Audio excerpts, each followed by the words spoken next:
야고보서 1장 12절로 18절의 말씀 한 절씩 교독하시고 마지막 절을 합독하시겠습니다. 시험을 참는 자는 복이 있나니 이는 시련을 견디어 낸 자가 주께서 자기를 사랑한 자들에게 약속하신 생명의 면류관을 얻을 것이기 때문이라. 사람이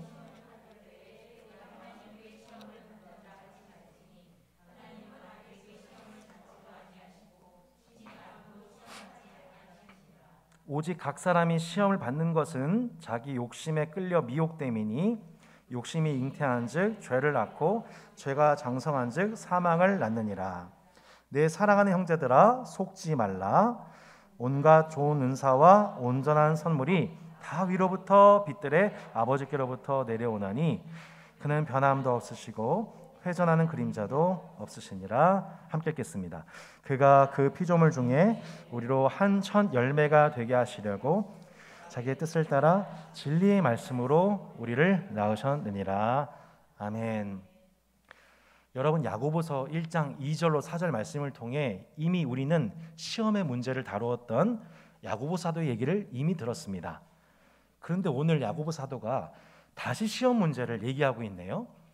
마치 12월 첫째 주에 수능 시험을 앞두고 있는 시험생들에게 쪽집게 과외가 필요하듯이 지금 야고보 사도가 이 시험에 관한 한 가지 아주 지혜를, 하늘의 지혜를 우리에게 쪽집게 과외처럼 성도들에게 가르치고 있는 것 같습니다.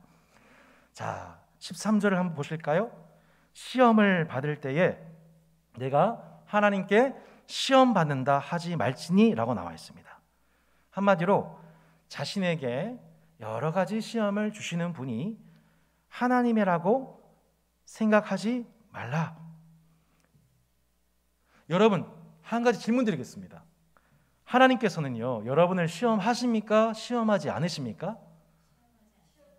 시험하지 않습니다와 시험해요 라고 하는 양극단의 성도분들의 이제 말씀이 있었습니다. 벌써 시험에 들기 시작하셨습니다.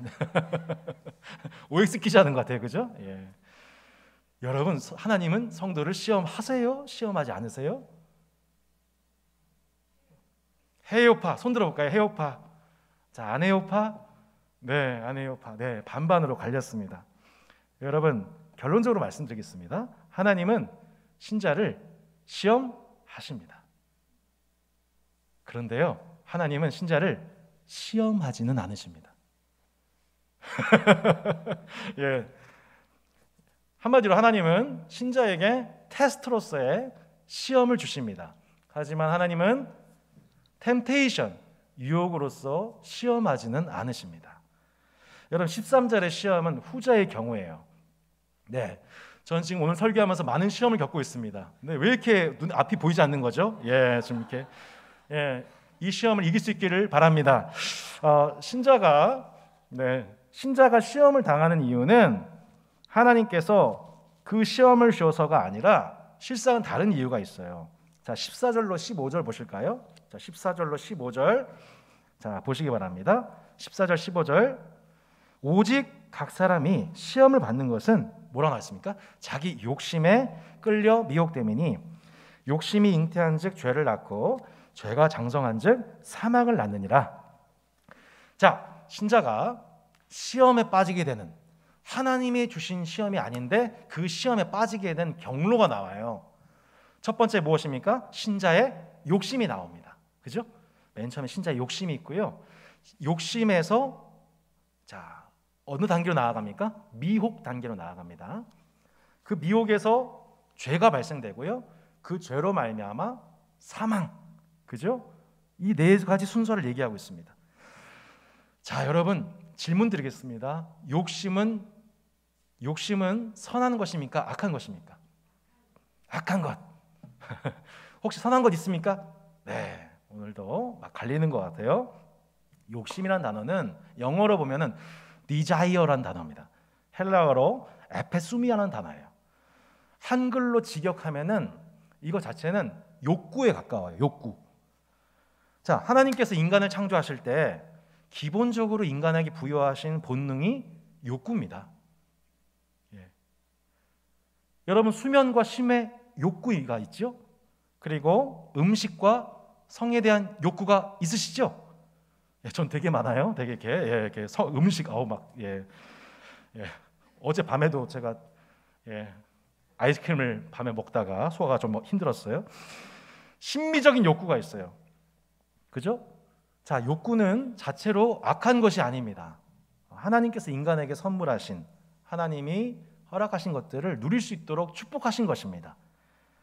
여러분, 소비자로서 자신의 필요에 대해서 어필하는 광고나 문구를 보고서 나 저 상품 사고 싶어, 여러분, 그 자체가 나쁜 것인가요? 그렇지 않죠. 그런데 그러한 욕구를 미끼로 해서 내 필요가 아니라 필요 이상의 것을 구매한다면, 혹은 그 제품이 정직하지 못하다면, 품질이 정직하지 못하다면, 우리는 소위 이것을 뭐라고 하죠? 낚였다라고 합니다. 낚였다. 실제로 자기 욕심에 끌리다라고 하는 단어가 낚이다는 단어입니다. 낚였다. 끌리다. 그러니까 이 낚이다는 단어가 어디에 쓰입니까?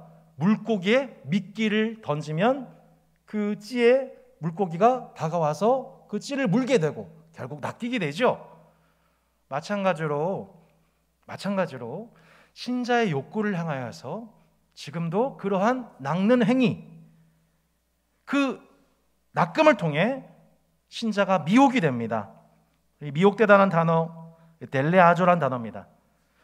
이런 이 델레아조란 단어는 성경에서 어떻게 쓰인 단어냐면, 음란한 사람이 유혹을 해서 그 음란한 자의 유혹을 받아서 넘어가는 상황, 미혹된다 단어입니다. 그러니까 우리가 지금 살아가고 있는 이 세상에서는 하나님께서 선하신 뜻과 계획 속에 창조된 세계이지만, 동시에 이 땅을 살아가는 성도들이 어떤 것을 경험하냐면, 마치 물고기로 하여금 그 미끼를 물도록 유인하고, 그래서 음행을 비롯한 여러 죄악에 참여하도록 유혹하는 악의 활동과 영향력이 활발한 곳으로서 우리는 이 세상의 이중적인 면을 이해해야 한다는 것입니다. 여러분, 우리가 창세기 3장을 통하여서 이 교훈을 우리가 분명히 기억하고 있습니다. 하나님께서 아담과 하와에게 모든 피조물들을 다스리고 축복하는 권세를 주셨습니다. 그래서 모든 풍성하고 일용할 것들을 베풀으셨죠. 두 사람이 한 몸이 되는 생명과 성과 사랑의 질서를 베푸셨습니다. 그들의 욕구는 하나님이 베푸시는 모든 축복들로 채워졌고, 하나님께서 지으신 서로와 피조 세계에 대한 사랑과 공의의 질서가 에덴 가운데 평화롭게 흘러가고 있었습니다. 그들은 하나님과 더불어 얼굴과 얼굴을 맞대어 보며 그분의 음성과 그분의 얼굴을 보고 듣고 그 뜻에 순종하고 동행했습니다. 그러나 하나님이 아닌 다른 영적인 존재에, 마치 물고기에게 그 미끼를 던지듯 사람에게 찾아온 또 다른 영적 존재와 더불어 교제하고 그 미끼를 물기 시작합니다. 음란한 자의 눈빛과 손짓에 넘어가기 시작합니다. 인간에게 주어진 욕구를 넘은 욕망, 한 끗 차이죠. 욕구를 넘은 욕망, 곧 하나님과 같이 되어 모든 현상을 판단하는 마음을 품기 시작합니다. 세계의 주인이신 하나님을 넘어서 스스로가 이 세상의 주인이 되어서 자신의 뜻대로 자신의 세계를 이루고자 하는 마음, 그것이 하나님께서 부여하신 욕구를 넘은 인간에게 부어진 욕망, 이 욕망의 불이 붙기 시작한 것입니다. 하나님과 그분의 말씀에 대한 순종 속에 모든 것을 누렸던 인간은 욕구를 넘은 욕심이 잉태하여 결국 죄를 낳게 됩니다. 하나님께서 금하신 선악을 알게 한 나무의 열매를 먹고 맙니다. 그것을 먹는 날에는 정령 죽으리라 하신 하나님의 계명과 불순종에 대한 심판의 엄중함을 망각하고 욕심의 노예가 된 것입니다. 그 결과 인간에게 무엇이 찾아옵니까? 사망이 찾아옵니다. 악에게 낚이고 만 거죠. 미혹되는 것이죠. 그런데요, 인간의 그 범죄함 자체보다도 더 무서운 것은 인간의 하나님에 대한 반응이었습니다. 하나님께서 아담에게 찾아오셨을 때에 아담이 하나님께 했던 말이 있습니다. 이렇게 얘기하죠. 하나님이 주셔서 나와 함께 있게 하신 여자, 그가 그 나무 열매를 내게 주므로 내가 먹었나이다. 다음으로 하와의 말입니다. 하와는 이렇게 얘기합니다. 뱀이 나를 꿰므로 내가 먹었나이다. 여러분, 창세기 3장 1절을 보면 여호와 하나님이 지으신 들짐승 중에 가장 지혜로운 것이 뱀이라고 했습니다. 즉 한마디로 아담은 하나님이 내게 해주신 여자 때문에 제가 범죄했습니다. 여자는 말하기를 하나님이 지으신 들짐승 중 가장 지혜로운 자인 뱀, 하나님 만드신 그 존재 때문에 내가 범죄했습니다. 결국 인간이 범죄하게 된 것은 하나님이 원인을 제공하셨습니다. 우리도 이렇게 자주 오해합니다. 인간은 처음부터 범죄하게 되어 있었어. 하나님은 그것을 뻔히 알고 계셨어. 결국 이러한 생각들의 결론은 이것입니다. 나는 지금 하나님께 시험 받고 있어. 하나님은 나를 지금 시험장 한가운데로 몰아놓고 내가 이 문제를 풀지 못하는 동안 나를 학대하고 괴롭히는 악랄한 선생님 혹은 시험관이 되고 맙니다. 이것을 흔히 시험 들었다라고 합니다. 하나님이 계시지만 하나님이 매우 악독한 분으로 여겨지는 것이죠. 신자는 자신의 믿는 하나님에 대한 심각한 오해에 빠지게 되고 이제는 더 이상 하나님을 신뢰하거나 사랑의 대상으로, 찬미의 대상으로 여기지 못하게 됩니다. 아담도 하와도 스스로의 욕심이 미혹되고 장성하게 된 일에 대해서 하나님 앞에 내가 주께 범죄했습니다라고 고백하지 않습니다. 그렇게 자신의 범죄로 해석하고 인정하지는 않아요. 하나님이 내게 주신 여자, 하나님이 만드신 피조물, 하나님이 지으신 이 세계의 원리 때문에 내가 이렇게 시험에 빠졌습니다. 문제를 회피하는 것이죠. 이 말씀을 생각해 볼 때, 전 제 자신을 생각해 볼 때, 또한 이 땅의 많은 성도들 생각해 볼 때 진짜 죄인됨이 무엇인지에 대해서 다시 한번 생각해 보게 됩니다. 인간은 죄를 범해서 죄인이기도 하지만 죄를 인정하지 않기 때문에 죄인입니다. 죄를 범해도 인정하면 금방 용서받습니다. 죄를 범해도 자신의 죄인됨을 인정하지 않기에 죄를 용서받지 못하는 죄인이 되어버립니다. 죄를 범한 인간 안에 주어졌던 하나님의 형상이 파괴되죠. 그리고 그 안에는 하나님을 얼굴과 얼굴을 맞대보았던 바른 지식과 화평한 관계가 아닌 매우 자의적으로 빚어낸 악한 하나님을 스스로 만들어내고 스스로 만들어낸 하나님 상 안에서 그분을 섬기기에 그는 참 하나님을 섬기는 것이 아니라 자신이 만들어낸 하나님 안에 갇혀버리게 됩니다. 일상의 모든 순간 속에서 과도하게 영적인 해석을 하기 시작합니다. 축복으로 주신 모든 것들을 감사함으로 받지 못하게 돼요. 두 마음이 되어 늘 의심합니다. 아니, 생뚱맞게 나한테 이런 축복을 주다니? 이건 또 분명 뒤에 뭔가 꿍꿍이가 있는 거야. 하나님께서 더 많은 것을 요구하시고 빼앗아 가실 거야. 하나님에 대해서 왜곡된 이미지와 두 마음을 품기 시작한 인간은 하나님이 선한 의도로 주신 모든 것들에 대하여 욕구와 모든 축복들조차 그렇게 왜곡하여 받아들이게 되는 것입니다. 이렇게 왜곡된 신관과 종교에 갇혀 사는 사람이 있다고 생각해 보세요.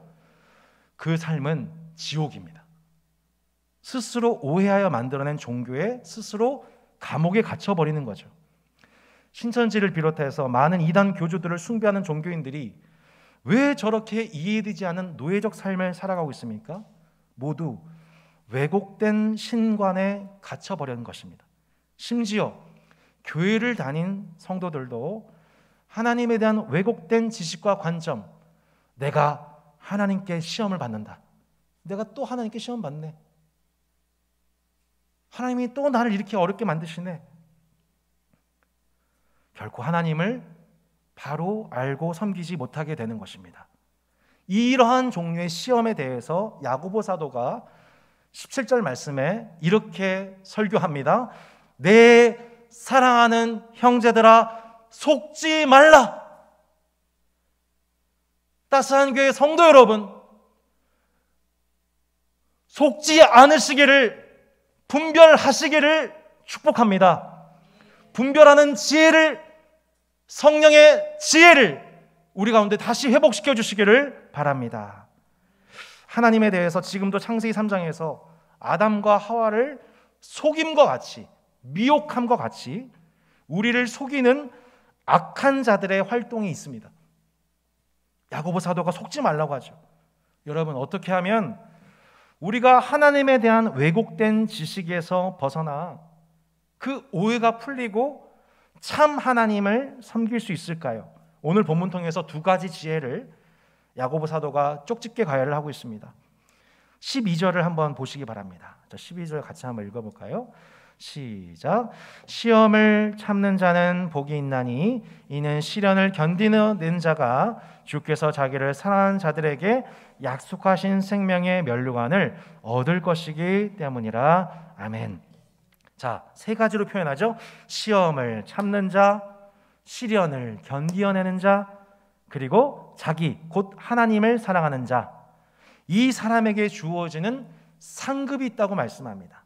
그것이 무엇입니까? 생명의 면류관입니다. 여러분, 당시 세계에서 면류관을 쓰는 사람은 딱 두 사람입니다. 온 세상을 다스리고 있는 로마 황제, 그리고 마라톤 대회에서 우승한 육상 경기 선수 한 사람, 우승자 한 사람, 그 사람에게 면류관이 쓰여지게 되죠. 하지만 하나님 나라에서 면류관을 쓰는 자는 단독이 아닙니다. 하나님을 사랑하여 시험을 참는 자들, 시련을 견디어내는 자들, 복수 형태입니다. 여러 시험들, 각자에게 닥쳐오는 여러 가지 시험들에 대해서 그 시험을 참고 시련을 견디어내는 자, 하나님을 사랑하는 자들에게 기대되는 상급이 있습니다. 이 모든 시험들을 통과하게 된 후 최종적으로 주어질 상급이 있습니다. 그 승리의 관을 쓰게 될 것이라는 기대죠. 성도 여러분, 우리가 하나님이 허락하여 주실 장차의 상급, 곧 면류관을 기대하는 것 그 자체가 잘못일까요? 그렇지 않습니다. 역대 모든 성도들은, 구약과 신약의 모든 성도들은 결국 그 면류관을 쓰여주실, 마침내 승리의 관을 쓰여주실 그 하나님에 대한 기대, 상급에 대한 기대 속에 믿음으로 살아갔다고 증언하고 있습니다. 히브리서 11장 24절로 26절 이렇게 나옵니다. 믿음으로 모세는 장성하여 바로의 공주의 아들이라 칭함받기를 거절하고 도리어 하나님의 백성과 함께 고난받기를 잠시 죄악의 낙을 누리는 것보다 더 좋아하고 그리스도를 위하여 받는 수모를 애굽의 모든 보화보다 더 큰 재물로 여겼으니, 여러분 읽어보십시오. 시작. 이는 상 주심을 바라봄이라. 저들이 믿음으로 인내할 수 있었던 이유가, 모세가 애굽의 모든 보화보다 하나님 백성들과 함께 고난받는 것을 기쁘게 여길 수 있었던 이유는 장차 하나님이 허락하실 상 주심을 바라봤기 때문이라고 얘기하고 있습니다. 이것은 모세의 모습만이 아닙니다. 히브리서 12장 2절도 같이 한번 읽어보겠습니다. 시작. 믿음의 주요 또 온전하게 하신 이인 예수를 바라보자. 그는 그 앞에 있는 기쁨을 위하여 십자가를 참으사 부끄러움을 개의치 아니하시더니 하나님 보좌 우편에 앉으셨느니라. 아멘. 모세도 하늘의 상 주심을 바라보았습니다. 그래서 애굽의 모든 보장된 환경보다 그리스도를 위하여 받는 수모를 더 큰 재물로 여겼습니다. 예수님도 그 앞에 있는 기쁨을 위하여 십자가를 참으셨다. 그 앞에 있는 기쁨 덕분에 십자가를 참으셨다라고 말씀하고 있습니다. 성도 여러분, 오늘 질문이 좀 많습니다. 여러분에게 묻겠습니다. 여러분, 천국을 믿으십니까? 예, 정말 천국이 있다는 거 믿으세요? 예. 하나님의 나라가 저 세상에도 있고 하나님의 나라가 이 땅에도 임했다는 것을 여러분 믿으세요? 예. 저 세상이 있기에 이 세상에서 저 세상의 기준으로 살아갈 수 있는 겁니다. 저 세상이 있기에 이 세상에서 저 세상의 기준을 먼저 적용하는 사람들이 그리스도인인 것입니다. 만약 저 세상이 없다면 우리가 굳이 저 세상 세계관으로 이 땅에서 살아갈 이유가 있나요, 없나요? 없죠.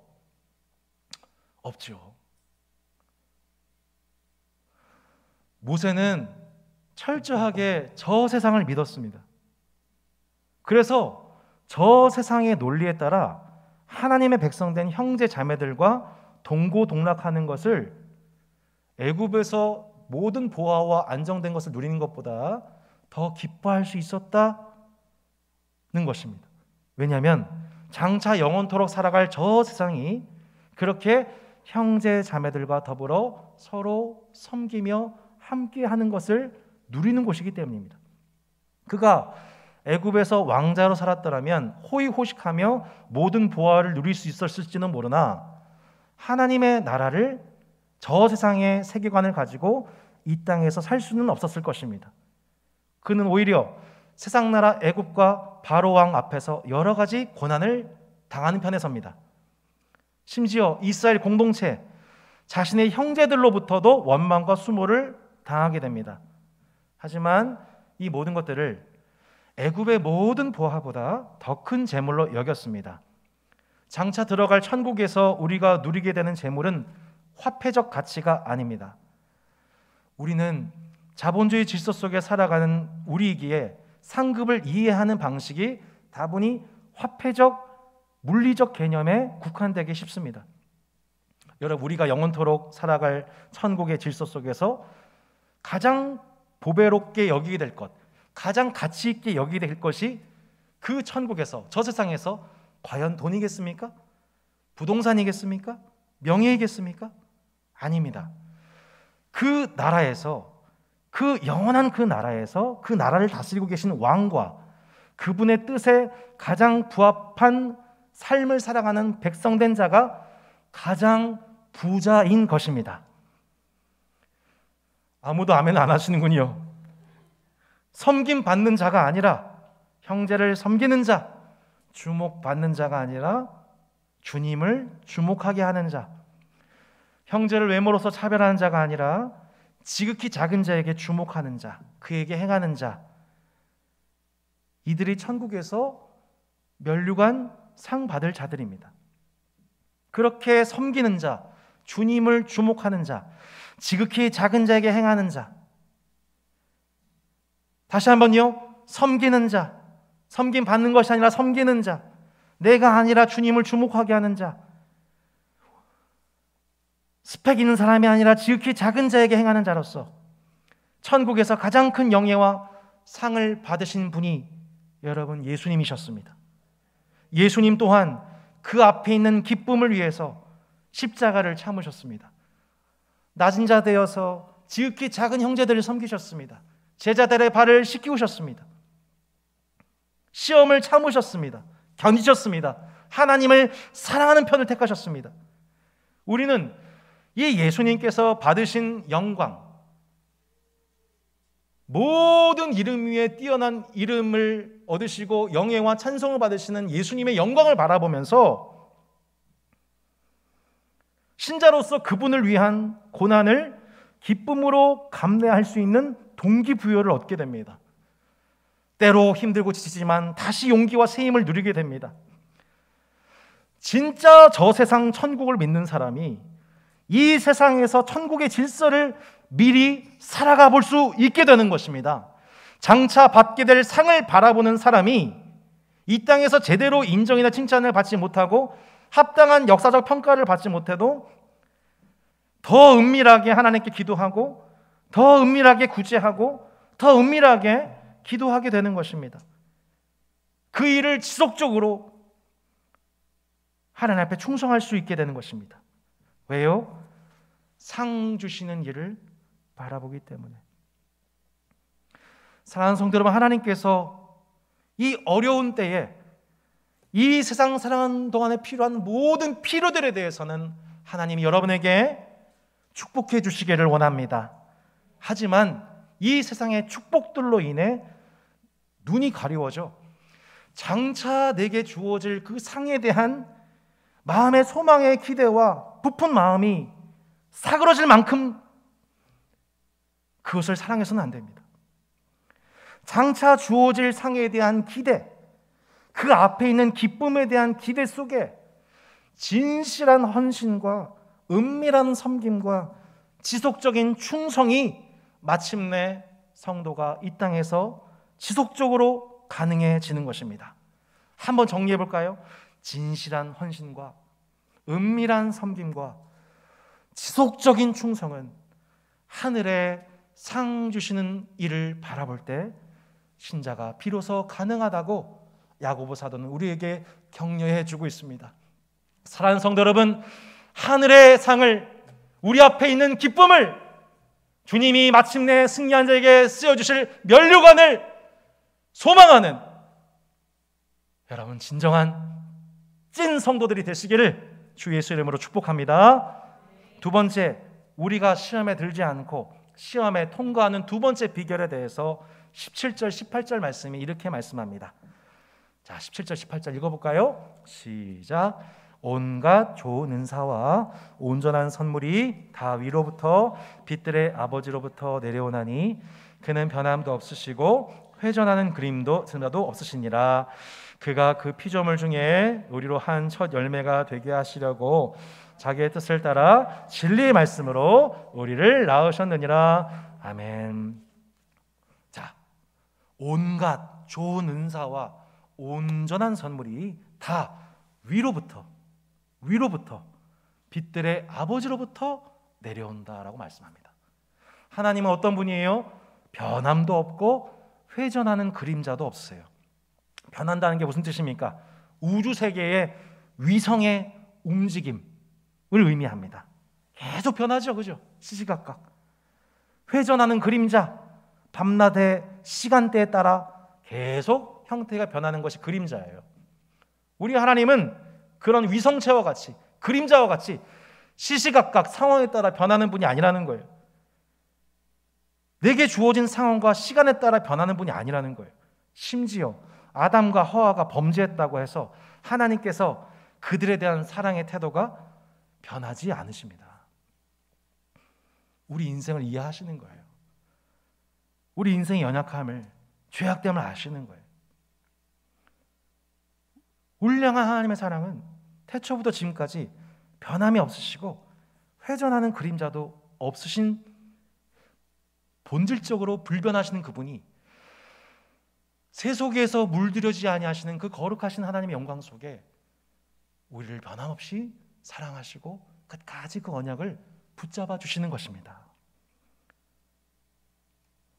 물론 방식은 때로 달라질 수 있지만 온갖 좋은 은사와 온전한 선물이 다 위로부터 빛들의 아버지께로부터 내려온다. 이 말씀 5절에도 야고보 사도가 이런 표현했죠. 모든 사람에게 후히 주시고 꾸짖지 아니하시는 하나님께 구하라, 그리하면 주시리라. 전 이번 주에 이 말씀을 묵상하면서 저 개인적으로 너무 행복했습니다. 왜냐하면 지난 주일에 저희가 추수감사 주일 예배를 드리는데 하나님이 정말 이 어려운 시대에 코로나 바이러스가 창궐한 이 시대 가운데 하나님이 우리 교회에 또 이 모든 성도들에게 베푸신 은혜가 너무나도 후하구나, 너무 풍성하구나. 제가 좀 인원을 좀 세워봤습니다. 등록하신 분 혹은 방문하신 분 포함해서 여러분 2020년도 따스한 교회에 무려 세 가족이 30분이 오셨습니다. 아무도 안 놀라시고 감사치도 않으시는군요. 네. 여러분 목회해 보시길 축복합니다. 가슴이 터질 것 같아요. 저희가 또 게다가 최용 간사 가정 우리 사랑하는 5분 또 보냈잖아요. 그 빈 마음 얼마나 아쉬움이 컸는지요. 뿐만 아니잖아요, 그죠? 또 5분의 또 분들을 또 성복주한교회로 또 재파송하고 코로나 때문에 전도 활동도 제한되고 개척교회 목사로서 마음이 좀 참담하더라고요, 정말. 저뿐만 아니고 저보다 더 어려운 가운데서 분투하고 계신 분이 참 많으시죠. 근데 이 와중에 온라인 예배 통해서 남양주와 다산에서 여러 새가족분들이 홈페이지와 유튜브 통해서 따스한 교회를 알게 되고 마음을 열어서 새가족으로 등록을 하셨습니다. 하나님께 진심으로 감사드립니다. 아무리 생각해봐도 저희가 한 게 없죠. 저희가 했으면 저희가 했다고 내 공로 자랑하고 목사 자랑하고 따스한 교회 자랑했겠죠. 근데 우리 자랑이 아니잖아요. 우리 한 게 아무것도 없었죠. 그냥 예배만 드렸잖아요. 공동 이회 때 나눌 얘기지만 주일 예배 이제 11시 동일한 시간에 이제 주일학교 예배를 이원화할 계획을 세우고 있습니다.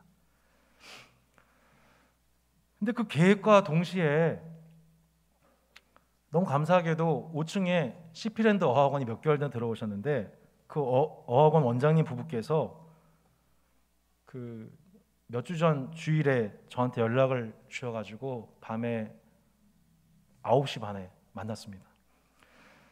그 오늘 못 오셨지만 집사님 아시죠? 그 우렁찬 목소리로 저한테 이렇게 얘기했습니다.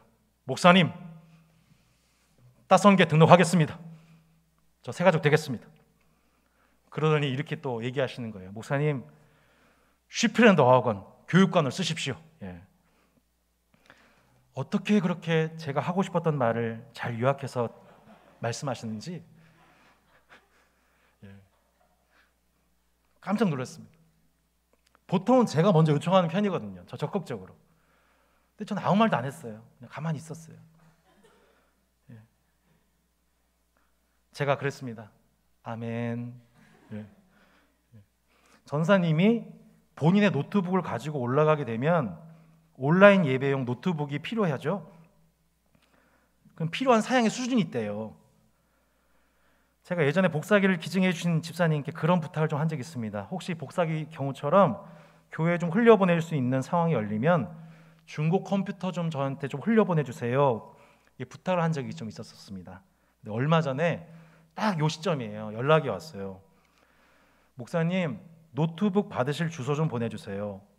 하나님께서 노트북 중고가 아니라 새 것을 따스한 교회로 보내라고 하는 마음을 주셨습니다. 이런 얘기 하시는 거예요. 별로 안 기쁘신군요. 목회하시길 축복합니다. 제가 기대한 건 뭐였어요? 비교적 교회에 덜 필요한 거였어요.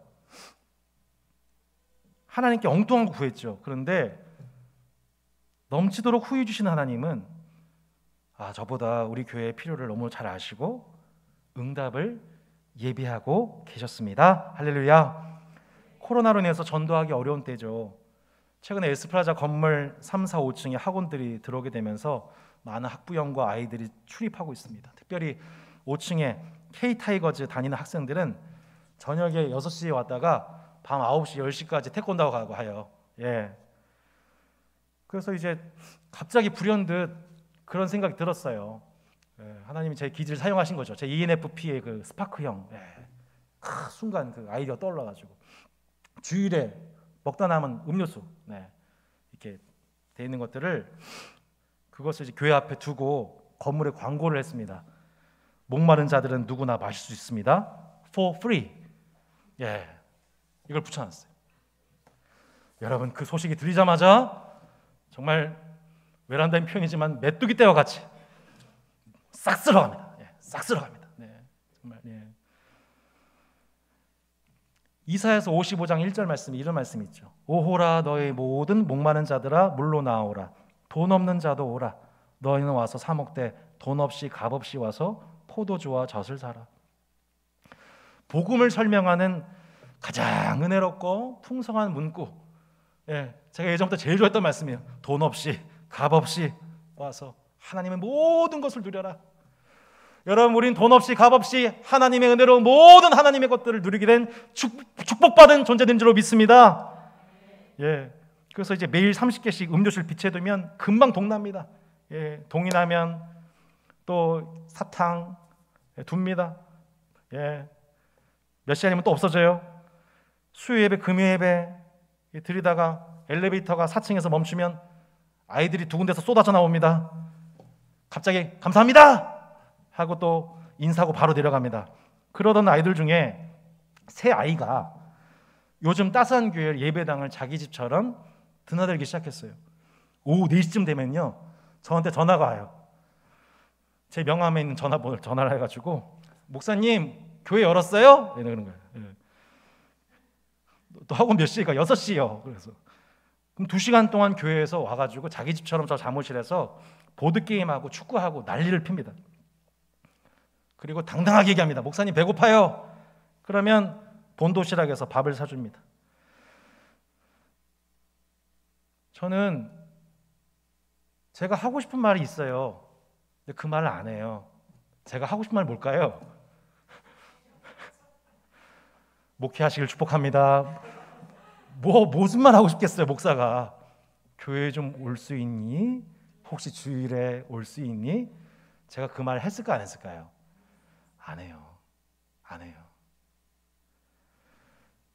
그냥 복음이 뭔지를 말로 안 하고 값 없이 돈 없이 누릴 수 있도록 환대하는 거예요. 제가 얼마 전 누가복음 환대복음 말씀드렸죠? 환대하는 그 자에게, 환대하는 그 자리에 하나님의 구원이 열린다고. 그냥 내가 사랑하는 이웃을 섬기는 거예요. 내가 다단계가 아니에요. 셋 중 한 명이 또 다른 한 명한테 얘기를 해요. 야, 너 이제 교회 와라. 자기도 교회 안 나가는 사람인데, 야, 너 이제 교회 나와 알겠어? 이러는 거예요. 6학년짜리가. 그러면 그 3학년짜리가 대답을 합니다. 응, 올 수 있으면 올게. 요즘에 교회에서 일어나고 있는 일들을 이렇게 보면서 이 세 가지 스토리를 통해서 저 개인적으로 느낀 게 하나 있어요. 다 제가 하는 게 아니었어요. 그냥 하나님이 하시는 그 일을 제가 물돈 하인과도 같이 그냥 보는 거예요. 어떻게 물이 변하여 포도주가 되는지를 물돈 하인으로서 그거를 지켜보는 영광에 내가 참여하는 것이지, 오히려 내 말이 앞서고 내 생각이 앞서고 내 행동이 앞서면 하나님이 일하시는 그 장면을 오히려 주목하지 못하게 되는 것을 너무 많이 보게 됩니다. 주님 뭐라고 말씀하세요? 야고보 사도가 뭘 우리에게 격려해주고 있어요? 온갖 좋은 은사와 온전한 선물, 온갖 좋은 은사와 온전한 선물이 다 위로부터 빛들의 아버지께로부터 내려오고 있습니다. 이 세상이 우리에게 주는 선물은요, 가짜가 많아요. 그리고 그 순간이에요. 그렇지 않습니까, 여러분? 시간 조금 지나면 질려버립니다. 어떤 분이 저한테 얘기해 주셨어요. 자기가 아는 분이 있는데 BMW 차를 샀대요. 그런데 그 차를 사자마자 친구들한테 보여줬죠. 우와! 소리 듣고서 30분 지나니까 그 차가 별로더래요. 그 30분이라도 누리기 원하십니까, 여러분? 차 산 것이 그렇게 행복하지가 않더래요. 여러분, 진짜 우리가 이 땅에서, 이 세상에서 가짜 광고를 통하여서 가짜 상품을 가는 그런 미혹되지 않고 하늘로부터 위로부터 내리는 하늘의 온전한 은사와 좋은 은사와 온전한 선물이 위로부터 우리에게 빛들의 아버지께로부터 여러분 내려온다는 것을 믿고, 아버지 제게 그 좋은 은사와 아버지 그 온전한 선물을 내가 받기 원합니다. 그것만이 나를 참 만족을 줄 수 있는 하나님의 선물입니다. 하나님의 지혜입니다. 라고 간구할 때에 정말 그 신자를 만족시키며 세상의 온갖 시험들을 이기게 하는 온갖 좋은 선물과 온전한 선물들은 여러분 이 땅에서가 아니라 위로부터 여러분에게 내려오게 될 줄로 믿습니다. 빛들의 아버지에게서 그 모든 축복이 오게 되는 것입니다. 위에서 내려오는 선물을 날마다 바라보는 여러분 되시기를 축복합니다. 의심이 아니라 오직 믿음으로 한마음으로 하나님 아버지께 꾸짖지 아니하시고 후히 주시는 하나님께 구하라, 그리하면 주시리라, 하나님께 구할 수 있기를 바랍니다. 여러분, 주님은 우리를 시험에 들게 하시는 분이 아니십니다. 시험에 통과하여 마침내 승리의 면류관을 주기 원하시며 이 땅에서 필요한 모든 좋은 은사와 온전한 선물을 때를 따라 공급해 주시는 분이십니다. 우리 하나님은 마침내 저 세상이 이 세상이 저 세상이 되고 저 세상이 이 세상이 되는, 저 세상과 이 세상을 하나 되게 하실 분이 바로 주님이십니다.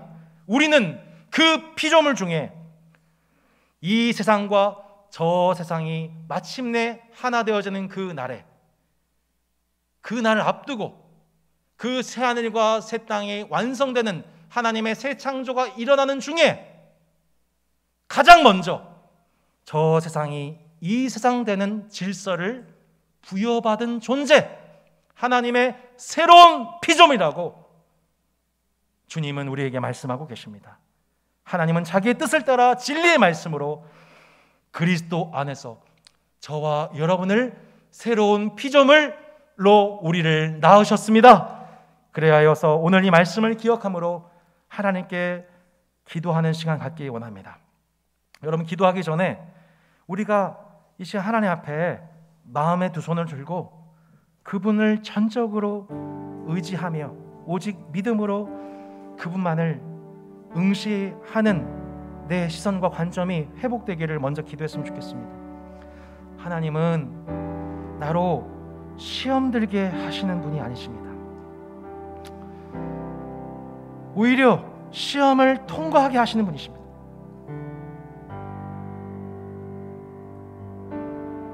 시험을 견딜 힘과 이겨낼 지혜와 승리하는 능력과 마침내 면류관을 우리에게 부여하기 원하시는 분이십니다. 온갖 좋은 은사와 온전한 선물이 필요합니다. 위로부터 내려주시는 은사와 선물이 필요합니다.